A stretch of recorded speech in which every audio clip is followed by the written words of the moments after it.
All right, folks, Mark here. Y'all know I do cook the books and bring y'all the info. So, real quick, I'm not going to keep you guys too long. In this video, just want to talk about the antidote or the cure, the remedy for worrying and anxiety. If you're anxious, if you worry a lot, if you're up at night with insomnia, insomnia is a fancy word.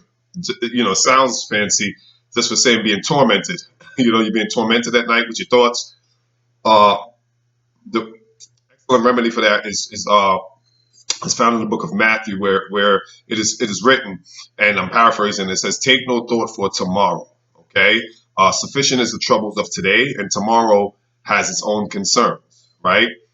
Take no thought for tomorrow. That simply means not to worry about your future. Don't worry about how you. It says, uh, don't worry about what you're going to eat, what kind of raiment or garments you're going to wear. The birds don't worry about any of this. They don't sow, they don't reap, but yet still God feeds them. The lilies, they don't toil, but yet their glory is amazing. Solomon, with all his glory, could not compare. So and again, just to translate this stuff, because sometimes a lot of people don't understand the metaphors and the archaic language of the scriptures. It just simply means don't worry about your bills. Don't worry about your gas bill, your light bill, your water bill. Don't worry about your mortgage. Don't worry about your relationships. Don't worry about anything in life, anything that keeps you up at night. Your anxiety, you're anxious. We're humans and we all suffer from these anxieties. I get it. Uh, but we can take a lot of comfort in these promises that are given to us, biblical promises, that we ought not to worry about any of these things, and it further goes to say which one of us can add anything to our statue by worrying, right? Can we add anything? In other words, can worrying about your light bill pay that light bill?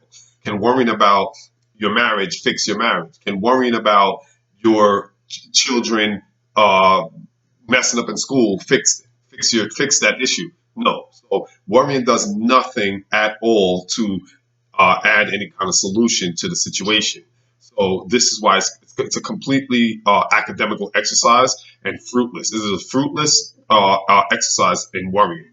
But here's what worrying does, right? When you worry about something, this is what it does. This is why you're told not to worry, because this is going into the metaphysics, the esoteric, and the mystiques and mysticisms. Worrying actually do something. It just doesn't do what you would want. The issue you're worrying about, what worrying does, it amplifies that issue. Let's say you're worrying about a light bill, a gas bill, a mortgage, a car payment, whatever it is. Again, life. Uh, what worrying does is it amplifies the situation. What you focus on, what you give your attention to, you expand. So if you have a situation, a relational situation, and you're worried about the relationship, you're actually magnifying the problem, not the solution, but the problem. You're magnifying the problem. You're amplifying the situation, meaning you're giving it strength, right? You're reinforcing the negative aspects of what you're worried about. Because if you're worried about, worrying is just pretty much meditating on something negative, right? When people say they can't meditate, well, you do. Worrying is the equivalence of meditating. You're just meditating on something negative. All you have to do is flip the coin, right? They're one of the same, just opposite sides of the coin. So if you flip the coin, you go from worrying about something negative to worry about something positive. It's now meditation. It's the same difference. So worrying actually amplifies the negative aspects of the situation. It magnifies it. It reinforces it. It gives it resonance, right? And therefore, uh, so the situation becomes more of a challenge, of a difficulty than it actually is in real life, because of your mind, how the mind works. So anything you give your attention to, you actually amplify, you magnify, you expand.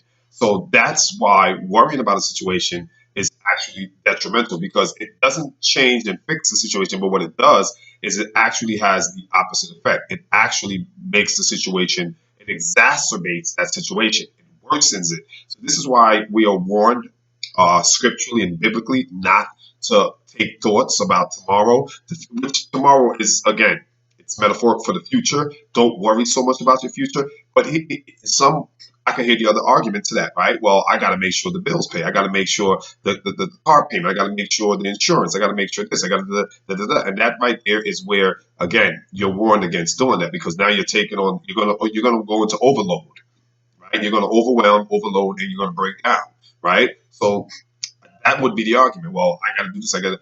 The answer to that is this: be concerned. You know, have a concern about the things, regard the things, right? Plan for the things. Notice the scripture didn't say not to do anything.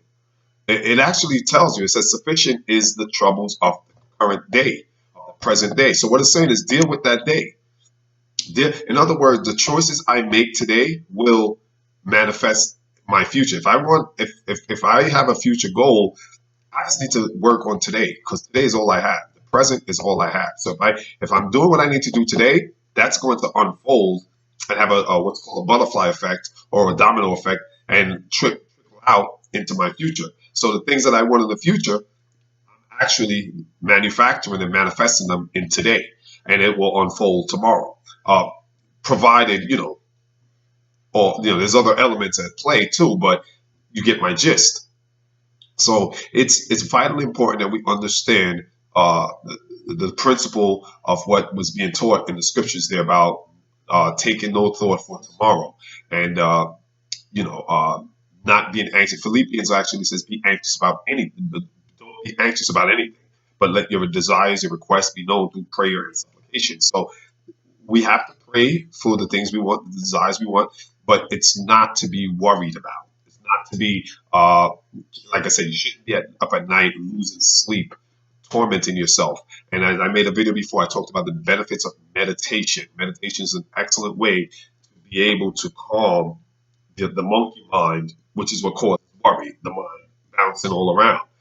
We have to monitor our thinking, monitor our thoughts. It is vitally important that we stand guard and we stand watch, not over our money, not over our family, not over our friends, not over our, assets. Stand guard and stand watch over your thoughts. It is vitally important that we are always present as a watchman, as a guard, as a security guard that stands and watches and monitors your own thoughts because that is where the traps, the ensnarement, and the dangers that leads to these atrocious consequences has their inception, has their development and their birth, right?